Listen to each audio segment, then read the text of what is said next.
नमस्कार, जोहार, मैं संजय और आप देख रहे हैं न्यूज झारखंड। चलिए जानते हैं सुबह से लेकर शाम तक की तमाम बड़ी खबरों को। आज अधिसूचना जारी नहीं हुई तो टलेगा निकाय चुनाव। गवर्नर की मंजूरी के बाद भी निकाय चुनाव की अधिसूचना नहीं। राज्य के नगर निकायों के चुनाव कार्यक्रम पर राज्यपाल की स्वीकृति के बाद भी कल मंगलवार को अधिसूचना जारी नहीं हुई। राज्यपाल के यहां से लौटी फाइल सरकार के शीर्ष स्तर पर ही विचार विमर्श में फंसकर रह गई। इससे निकाय चुनाव के टलने के आसार बन गए हैं। आधिकारिक सूत्रों के अनुसार अगर आज बुधवार शाम तक अधिसूचना जारी नहीं हुई तो राज्य के 48 नगर निकायों के चुनाव अब मार्च अप्रैल में ही संभव हो सकेंगे, क्योंकि चुनाव कार्यक्रम में जिस पर राज्यपाल सहमति दे चुके हैं, नामांकन की प्रक्रिया 24 नवंबर से शुरू होनी है। इसलिए अगर 23 नवंबर को अधिसूचना जारी नहीं हुई तो 24 नवंबर से नामांकन की प्रक्रिया शुरू करना संभव नहीं होगा। सोमवार को दर्जन भर आदिवासी संगठनों ने सीएम से मिलकर अधिसूचित जिलों में निकायों के एकल पद को दूसरी जाति के लिए आरक्षित किए जाने का विरोध किया था। इसी के बाद सरकार के शीर्ष स्तर पर मंथन शुरू है। आधिकारिक सूत्रों के अनुसार निर्वाचन नियमावली के प्रावधानों की भी व्याख्या की जा रही है, क्योंकि सरकार अपनी आदिवासी समर्थक छवि बनाए रखना चाहती है। उत्तर प्रदेश से गिरफ्तार हुआ कमलदेव हत्याकांड का मुख्य आरोपी चक्रधरपुर के कमलदेव गिरी हत्याकांड के मुख्य आरोपी सतीश प्रधान को पुलिस ने बुधवार को उत्तर प्रदेश के बलिया से गिरफ्तार कर लिया है। हालांकि पुलिस इस संबंध में कुछ भी बताने से कतरा रही है। बिजली संकट से निपटने को मांगा रिवॉल्विंग फंड। जेबीवीएनएल ने राज्य जारी बिजली संकट से निपटने के लिए राज्य सरकार से 500 करोड़ रुपए का रिवॉल्विंग फंड की मांग की है। इस संबंध में मुख्य सचिव सुखदेव सिंह के साथ जेबीवीएनएल एमडी की बैठक हुई। हालांकि जेबीवीएनएल को तत्काल राशि उपलब्ध कराने के लिए विभागों से बिजली बिल मद में बकाया चुकाने की दिशा में विचार किया जा रहा है, लेकिन अभी इस पर अंतिम निर्णय नहीं हुआ है। लातेहार में नक्सली हमले के बाद नहीं मिली मदद, रात भर साह में रहे कर्मी, रेलवे परिचालन सामान्य। भाकपा माओवादियों के द्वारा जिले के चंदवा थाना क्षेत्र अंतर्गत कटपुलिया के निकट हो रहे रेलवे ब्रिज निर्माण कार्य स्थल पर धावा बोलकर मंगलवार की शाम आधा दर्जन से अधिक वाहनों को जला दिया गया।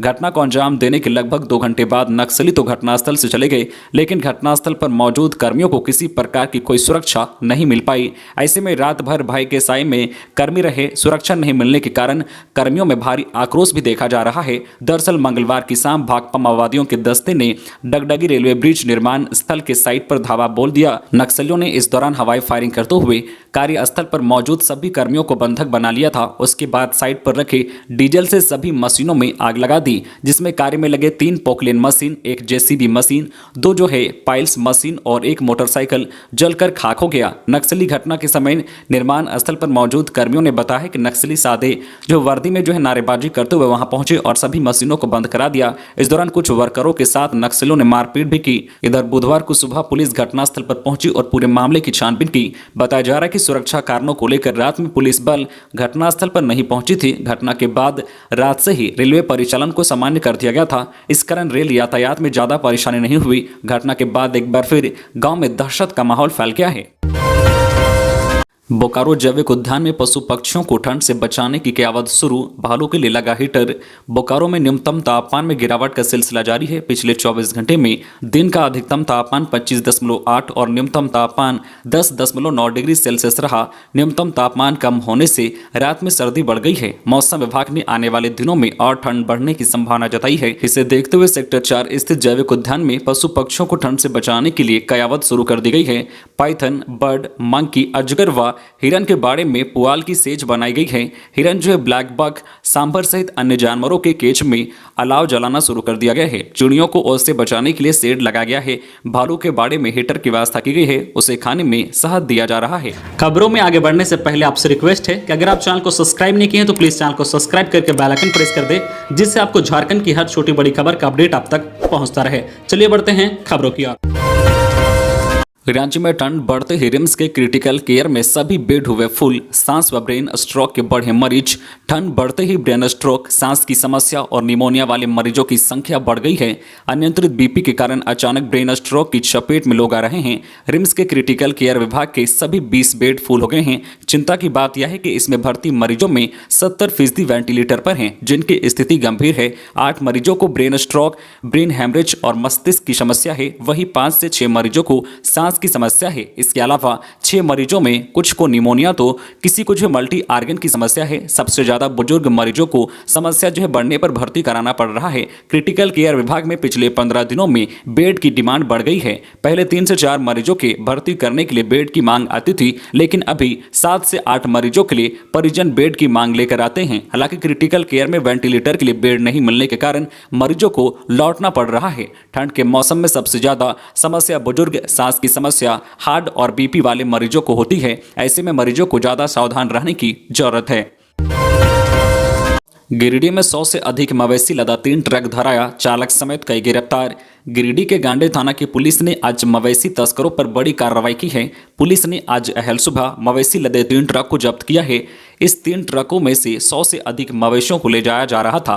पुलिस ने गुप्त सूचना के आधार पर कार्रवाई करते हुए तीनों मवेशी लदे ट्रकों को जब्त कर थाने ले गई। कार्रवाई के दौरान चालक समेत कई लोगों को गिरफ्तार किया गया है। वही थाने में पूछताछ के बाद सभी मवेशियों को पचम्बा गौशाला ले जाया गया। पुलिस की ओर से मवेशी तस्करों के खिलाफ की गई जो कार्रवाई के बाद हड़कंप मचा हुआ है। राज्य में एंटी ह्यूमन ट्रैफिकिंग ब्यूरो बनेगा। राज्य में मानव तस्करी की समस्या पर लगाम लगाने के लिए पुलिस मुख्यालय के स्तर पर एंटी ह्यूमन ट्रैफिकिंग ब्यूरो बनाने का निर्देश दिया है। इसके प्रमुख एडीजी स्तर के अधिकारी होंगे। वहीं राज्य सरकार को निर्देश दिया गया है कि राज्य के सभी जिलों में मानव तस्करी के कांड दर्ज करने का अनुसंधान के लिए anti human trafficking unit AHTU थाने स्थापित किए जाए। केंद्रीय गृह मंत्रालय ने निर्देश दिया है कि राज्य के प्रत्येक थाने में एक वुमन हेल्प डेस्क भी बनाया जाए। इस हेल्प डेस्क पर महिला पुलिसकर्मियों की तैनाती हो ताकि थाने आने वाली महिलाएं अपनी बातें आसानी से रख सके। कार्रवाई के लिए पुलिसकर्मियों की डेडिकेटेड टीम भी हेल्प डेस्क में रखी जाएगी। वर्तमान में राज्य में निर्भया फंड से 300 थानों में वुमन हेल्प डेस्क संचालित है। ओबीसी आरक्षण पर जनता को भरमा रही हेमंत सरकार, बाबूलाल मरांडी ने उठाई सवाल। बीजेपी विधायक दल के नेता शाह सूबे के पूर्व मुख्यमंत्री बाबूलाल मरांडी ने कहा है, ओबीसी आरक्षण को लेकर सरकार भरमाने का काम कर रही है।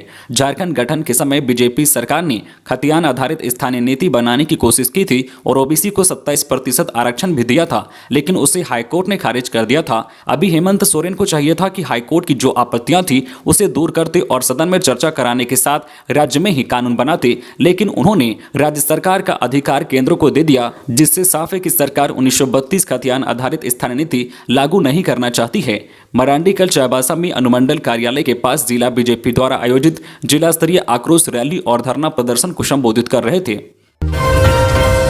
अधिकारियों को किया गया पदस्थापित। राज्य सरकार ने जेपीएससी के माध्यम से चयनित सहायक नगर आयुक्तों, विशेष पदाधिकारी और कार्यपालक पदाधिकारी के पदों पर काम करने के लिए पदस्थापित कर दिया है। इस संबंध में नगर विकास विभाग ने मंगलवार को अधिसूचना जारी कर दी है। उल्लेखनीय है कि सभी अधिकारियों को शहरी निकायों में प्रशिक्षण प्राप्त करने के उद्देश्य से पदस्थापित किया गया है।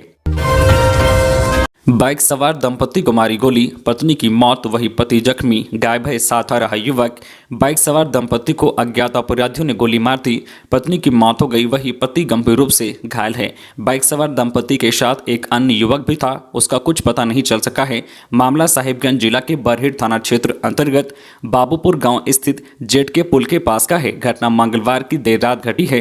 पुलिस ने केस दर्ज कर लिया है और छानबीन में जुटी है। बताया जाता है कि बाबूलाल तूरी 45 वर्षीय अपनी पत्नी सुमरी देवी 35 वर्षीय के साथ बरहेट से बोरियो स्थित अपने घर लौट रहे थे, तभी उन पर हमला हुआ है। रांची में सड़क हादसे में युवक की मौत के बाद बवाल, आक्रोशित ग्रामीणों ने किया पथराव। झारखंड की रांची के धुरवा थाना क्षेत्र सीटीओ स्थित रिंग रोड पर हुए सड़क हादसे में एक युवक की मौत हो गई। युवक की मौत के बाद स्थानीय ग्रामीणों ने जमकर हंगामा किया और करीब 3.5 घंटे सड़क जाम कर दिया। इसके बाद पुलिस और प्रशासन के समझाने के बाद ग्रामीण सड़क से हटे। ग्रामीणों के सड़क जाम के कारण दोनों तरफ गाड़ियों की लंबी कतार लग गई और लोग जाम में फंसे रहे। इस दौरान पथराव भी किया गया। जानकारी के अनुसार सड़क हादसे में तुपुदाना ओपी क्षेत्र के गरसूल अंबाटोली गांव निवासी तिजुआ खोया 35 वर्षीय की मौत हो गई। स्थानीय लोगों ने बताया कि मृतक अपने गांव जाने के लिए रिंग रोड क्रॉस कर रहा था, तभी तेज रफ्तार कार ने उसे अपनी चपेट में ले लिया, जिससे मौके पर ही युवक की मौत हो गई। बोकारो में सड़क किनारे बेहोशी की हालत में युवती बरामद। बोकारो के सेक्टर 12 थाना अंतर्गत रामगढ़ पुरलिया नेशनल हाईवे के किनारे गरगा पुल के पास एक अज्ञात महिला बेहोशी की हालत में मिली।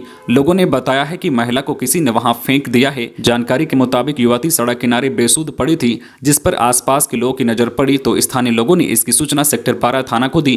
पुलिस ने युवती के चेहरे पर पानी का छींटा मारा तो वह उठ पड़ी। पुलिस युवती को सदर अस्पताल लेकर गई है। तो ये थी आज की झारखंड की टॉप बड़ी खबरें। इसी तरह झारखंड की हर छोटी बड़ी खबर देखने के लिए आप हमारे चैनल न्यू झारखंड चैनल को सब्सक्राइब करके बेल आइकन प्रेस कर दीजिए, जिससे आपको झारखंड की हर छोटी बड़ी खबर का अपडेट आप तक पहुंचता रहे। तो आज के लिए बस इतना ही, हमें दीजिए इजाजत, फिर मिलते हैं नेक्स्ट न्यूज में।